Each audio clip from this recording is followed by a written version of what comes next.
Okay, so today's topic, we're going to talk about some other terminology in criminal law. Okay, the first thing we're going to talk about are the different parties to the crime. All right, so what do I mean by parties to the crime? Okay, well, each person has a specific name. Police officers have different names than lawyers. You could call it the perpetrator, but we're going to go with a very generic naming system for the different people for them. So when we talk about parties to the crime, the first one we have is called the principal. Now, when you think of the word principal, you think of the word like Principal Health Camp, right? That's not who we're talking about.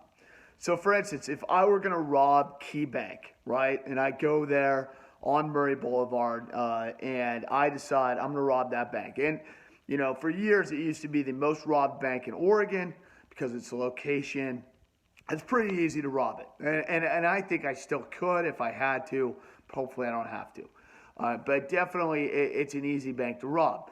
So if I went in there and I robbed the bank and I stole $35,000, let's say, I would be the principal. Principal is the person committing the crime, right? So if I went in there and to the Key Bank on Murray Boulevard and I'm the one taking the money by force or threat of force, I would be guilty of bank robbery. Okay, so I would be the aforementioned principal. Now, let's say that I use someone to work with me in robbing the bank. Okay, so and I used an accomplice to help me in robbing the bank. So let's say I had my boy Winnie here. Okay, I don't have my kids here today, so I can't use them. So I'm going to use a stuffed animal. Okay, so now I got Winnie. All right, now Winnie is going to be my getaway driver. So Winnie and I hatched this plan that Winnie's going to take the car and park it right by the bus stop outside of the bank. So as I go in and rob the bank, he is going to be ready to drive away. Okay, so actually Piglet's on his shoulder, so Piglet would be the other accomplice. So now we got two accomplices. So they are waiting for me. Now, we would both be charged the same way. So even though I'm the one in the bank taking the money and taking it by force, we would still be charged the same way with bank robbery.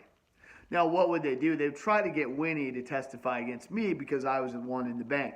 But in reality, when we were arrested, we would both be arrested for the same crime, even though I would be the one using the force and taking the money. He had the same intent. Think mens rea here.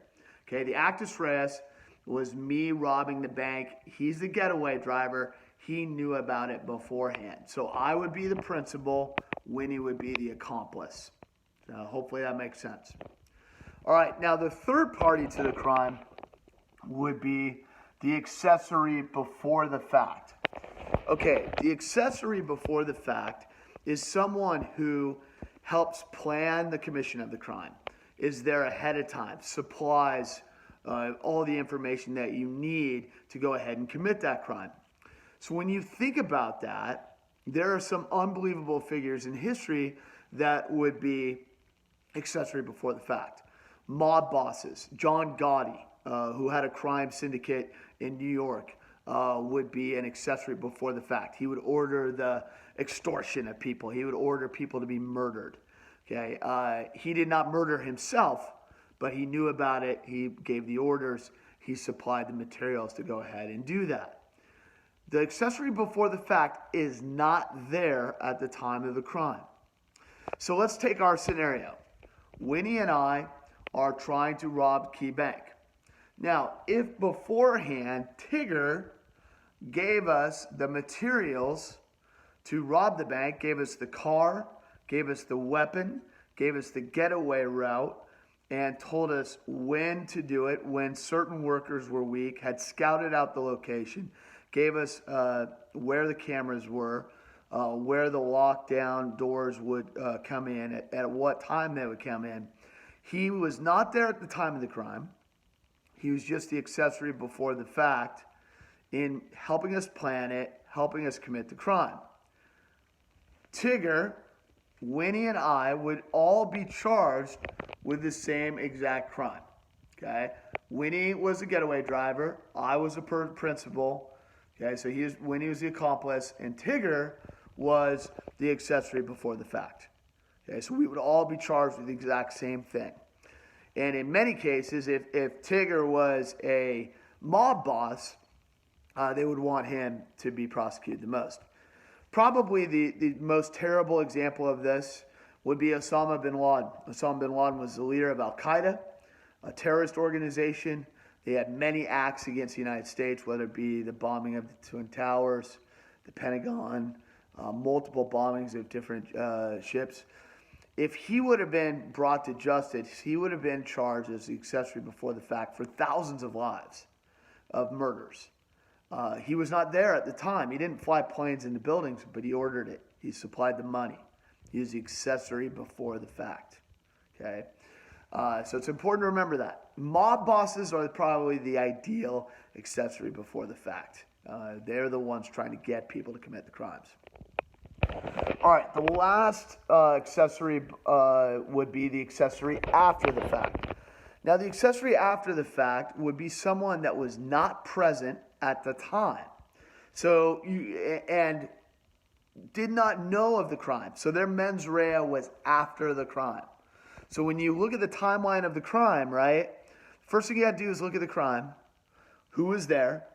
Who was there before it, and then who was there after it. So meaning the person had no mens rea for the crime itself, but yet was there after the fact. So let's take our scenario. We got Winnie, the getaway driver. We got Tigger, the accessory before the fact, helping plan it. Now we drive away. We get on the Sunset Highway and we head towards the beach. We go to the beach, we go to Seaside to our hangout, and we utilize our Lego person here that, I don't remember her name, but we'll call her Wild Style. But Wild Style has a house at the beach, and it has a basement that we could hide out in to stay away from the police, from the FBI. So we go to Wild Style and we say, okay, listen, hey, we just robbed a bank. We will give you $1,000 to hide us so the police cannot get us. So Wild Style had no intent, no mens rea prior to the crime, had no knowledge of us committing the crime until afterwards. Her crime is different from Winnie, the accomplice, from Tigger, the accessory before the fact, of Sherwood, the person who committed the principal, the armed robbery.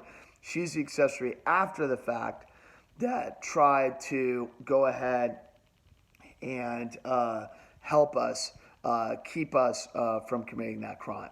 Or from hide us from being prosecuted for committing that crime. Hopefully that makes sense. If it does not make sense, email me, call me, text me, whatever you got to do, and I'll try to make sense of these things. Obviously, it's not ideal, or we could set up a Zoom. I'm not a big Zoom guy. I don't know if you guys like Zoom or not. I'm trying to save Zoom to see if we can do some activities via Zoom, but if you need help with that, let me know.